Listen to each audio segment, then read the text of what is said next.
Caden was my best friend, but there were a few things about him that drove me nuts, starting with the way he always kept a screen between himself and everything else. If something happened around Caden, you could bet your ass it was getting recorded and uploaded to social media. That's why, when he couldn't show us a photo of his new girlfriend, we had serious doubts about whether or not she actually existed. "Emma doesn't like cameras," was the only explanation we got. And considering Caden's last two girlfriends, it wasn't really all that strange. Fresh in our minds were Talia, Caden's ex, who wound up hospitalized because she consumed nothing but cranberry juice for over a month, and Kim, his ex before that, who once spent a 3-hour road trip trying to convince us that aliens built the pyramids. Given what we'd experienced of Caden's dates so far, something as simple as an aversion to photos didn't seem quite so extreme. Not then, anyway. When Caden introduced us to Emma, it was at an old family restaurant on the far edge of town. Apparently, she wouldn't go anywhere that might have cameras recording her, and Caden called a sort of emergency meeting to remind us just how seriously she took the whole thing. "Do you think she's like a spy or something?" our pal Carlos teased. "Probably more like a serial killer," Leah added. "You guys," Caden rolled his eyes. "Please, Emma is a perfectly normal girl." The looks on our faces said that we'd believe it when we saw it. But to our surprise, Emma was wonderful. In fact, the only real mystery seemed to be what the hell such a thoughtful, clever, beautiful person was doing with a deadbeat like Caden. "It was a pleasure to meet you all," Emma said at the end of the evening, with a level of grace and good manners that was typically unheard of among Caden's dates. I was so taken by her that I barely even noticed how she just walked away, down the road after she said her goodbyes. There was nowhere she could have parked down there, no visible way back into town. I might not have ever thought anything more of it if I hadn't spotted Emma while out for an evening walk a few days later. Caden's girlfriend was crossing the bridge by the skate park, walking fast with her head down. Across the street, a skater had gotten down into a dad squat to record his friend's amateur trick. Emma had noticed him too. Her neck snapped in the skater's direction. All of the grace and gentleness that Caden's girlfriend had displayed for us disappeared. She sprinted across traffic with a murderous glint in her eyes, smashing the kid's phone to the ground, stomping on its screen again and again with a heavy boot. Of course, the teenager shouted and protested, but only for a second. From where I was standing, I couldn't see what Emma did. I only saw the skater's reaction. A look of pure terror flickered across their faces. They backed away from the tiny, non-threatening girl in front of them and ran, even leaving behind their boards in their hurry to escape. Emma finished stomping on the phone and began looking around for witnesses. I ducked behind a concrete column, unable to shake the feeling that I'd seen something I shouldn't have. The only thing I knew for sure after what I'd witnessed was that Caden was right. Emma really didn't like having her picture taken. There was an uneasy feeling in my gut as I walked home that night. I hoped that Caden's odd new girlfriend was just an anti-technology conspiracy theorist or something. But it was hard to put such an innocent explanation on what I'd seen. And the dream I had that night made it even harder. In my nightmare, a shadow woman chased me through a barren forest while I took a video of every step. I told myself to stop trying to record her, to just run. But in that sick sort of logic particular to dreams, my body refused to listen to me. My legs moved slower and slower, like I'd been drugged, like I was running through thick mud. Then the shadow's icy cold, inhuman fingers closed around my neck from behind. I woke up coughing, sputtering, and choking.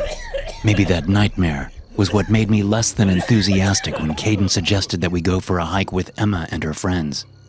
It was one of the few activities that we could all do together, where Emma wouldn't have to worry about being recorded. And according to Caden, her friends were just as camera shy as she was, filled with foreboding. I grilled Caden for more information before the day of the big hike. Just what was it that bothered Emma so much about being recorded? Evasive at first, he eventually came around to admitting it was probably some sort of political thing. Emma and her friends mentioned their sacred rights anytime the topic came up. The right to privacy, Caden suggested. The truth, I realized, was that he had no idea. When I pulled into the gravel lot off the forest road where our hike would begin, a small circle of people were waiting for me. Maybe it was just paranoia, but the way they all looked toward my car at once made me feel like they were plotting something. I only recognized one of the faces in the circle, Emma's. She smiled and waved me over to meet her equally photogenic and photophobic friends, Tucker, Hugh, and Caroline. Everyone was welcoming, everyone was cheerful, everyone was perfect, to the point that it seemed uncanny. In fact, when I wasn't looking at them, their faces all seemed to blend together in my mind, coalescing into one generically attractive mask with only darkness underneath. I shuddered and searched for Caden, wondering if he had noticed the same thing I had. But my friends had already started down the trail, rambling to Emma about how many views his latest Instagram post had gotten. I hurried after them. For some reason, the thought of being left alone with Emma's eerily perfect friends filled me with dread. It was spring, but nothing was blooming. Carrion birds circled ominously in the cloudy sky overhead. Last year's leaves crunched beneath my feet with every step. I picked up my pace, and Emma's friends filled in behind me like a creepy honor guard. They made a point to include me in their conversation, but their talk was all surface chatter. After 2 hours of walking, I realized that I still didn't know anything real about any of them, where they lived, what they did for a living, or even how they knew Emma. Up ahead, the bare brown branches opened out into a magnificent cliff top, but I didn't want to get too close to the edge. Not with Emma's friends so close behind me. Although Caden was constantly reminding us not to record anything, the view must have triggered some primal influencer instinct. He took his phone from his pocket without even thinking. Emma and her friends tensed up like he just pulled a gun on them. He squatted in front of the view and started to raise the camera in selfie mode. Caden! Emma scolded, angrier than I'd ever seen her. My friend had stopped lifting his phone seconds before all of them would have appeared on screen. Caden returned the device to his pocket, mumbling apologies. But there was a troubled look in his eyes that hadn't been there before. We carried on with our walk as though nothing had happened, but I sensed that Caden was dying to tell me something. If only we could get some privacy. Unfortunately, Emma and her friends didn't leave us alone for a second. In fact, it almost felt like they were sticking close to us on purpose. The forest began to feel very big, very lonesome, and very far from help. As the trail wound down into a shadowy gorge, Caden picked up his pace. He walked far ahead with Emma, hands stuffed into his pockets. At first, I thought he was just cold. Then I felt my phone buzz. Guys? I muttered to Tucker, Hugh, and Caroline. Do you mind? I gotta go take care of some business behind a tree. The three of them exchanged a dark glance, but backed off far enough for me to crouch in the bushes and read Caden's message. Use your camera, it read. The guy was on his phone so much he'd been able to type it out in his pocket without even looking. I frowned and peered out from where I squatted. Emma's friends still waited for me up ahead. Holding my phone just above the carpet of leaves, I looked at the screen out of the corner of my eye. But where Tucker, Hugh, and Caroline stood, I only saw shadows. My blood turned to ice. I lowered the phone, raised it, and lowered again when Emma's friends looked suspiciously my way. There was no doubt about it. The leafless trees and gray sky showed up fine. But according to the camera, Emma's friends were figures of pure darkness. My throat was dry as I fixed myself and strolled leisurely back to the group. Sorry, I tried to laugh. I think I ate some bad tacos last night. My comment was met with smiles, sympathy, and even an offer of stomach medicine. But I had no intention of drinking anything that those four gave me. A horrible thought ran through my mind. Caden and Emma had split a bottle of water for the hike, but I hadn't seen her take a single sip all day. We'd, better catch up with the others, don't you think? I stammered. I practically jogged down the empty trail. that feeling of foreboding growing stronger and stronger. I longed to see a park ranger, a couple walking their dog, anyone.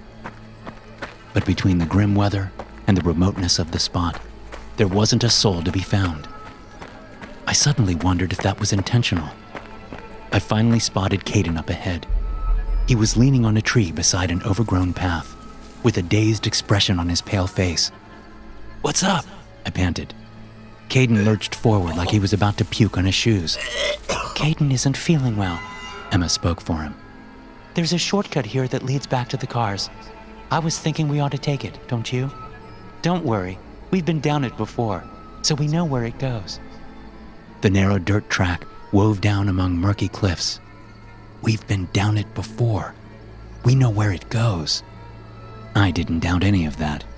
I just doubted that the sketchy path would ever lead back to the parking lot. I doubted that we'd ever come back alive if we went down it. "I'd hate to ruin your hike," I replied finally.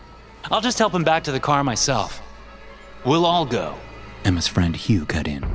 "We'd hate for anything to happen to you," Caroline added. "No, I'm his friend, and I said I'm taking him back myself." Nerves made my voice crack. It echoed back mockingly from the desolate rock walls of the gorge. I looked from one cheerful face to another. No one spoke. Was it just me, or were they inching closer? A stick cracked beneath my heel as I stepped backwards. Then everything happened at once. A few crows took off squawkingly from the bushes nearby. Caden slumped over into the dead leaves. Emma and her friend sprung toward me, their smiles fixed as their hands grabbed my arms, pinning me. And while their hands looked normal, the shape of their fingers felt many-jointed and wrong, and their grasp was icy cold. "Caden!" I screamed seconds before Emma pinched my nose shut and poured what was left of the water bottle she'd poisoned down my sputtering throat. Things got blurry after that. I remember a hazy image of Hugh and Caroline grabbing Caden beneath his armpits and dragging him down the trail. Moments later, my own legs gave out. When my eyes snapped open again, the sky had darkened. Caden dangled upside down by a rope from a wizened, ancient tree in front of me. A bonfire was beneath him. He was still unconscious. Emma, Hugh, Tucker, and Caroline stood in a circle around where he hung. A damp, musty smell filled the air, and a cool breeze blew across my face. There must be a cave nearby, I thought. I was just about to turn my head to look when the faces of Emma and her monstrous friends snapped toward me. I shut my eyes tight, pretending to still be unconscious, but they weren't looking at me. Footsteps were approaching from the subterranean fissure behind me. I lay perfectly still. When I finally dared to peek again, I saw that the group around my unconscious friend had opened a space in their circle.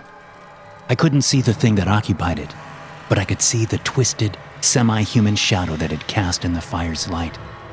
The group began to sway and chant. As they did, Caden seemed to fade, and the thing in the circle began to take on his appearance, clothes and all. With an immense effort, I wiggled my toe, then my whole foot. Whatever drug they fed me was beginning to wear off. I didn't have much time.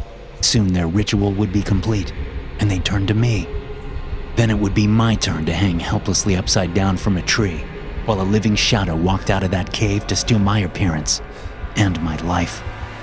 My arms and legs were numb, but at least I was moving. I groggily pushed one arm forward, then another. I hardly dared to breathe as I crawled at a snail's pace toward a narrow crevice in the cliffs. The roots and rocks in the crevice formed a crude staircase that I was just barely able to climb. Looking over my shoulder, I could see that the chanting group was still focused on Caden. He had almost completely faded now, replaced by the fifth, shadowy shape that danced around the fire with the others. It wouldn't be long now. I ran as fast as my groggy limbs would allow. The forest seemed to go on forever, a nightmare of slick leaves and muck.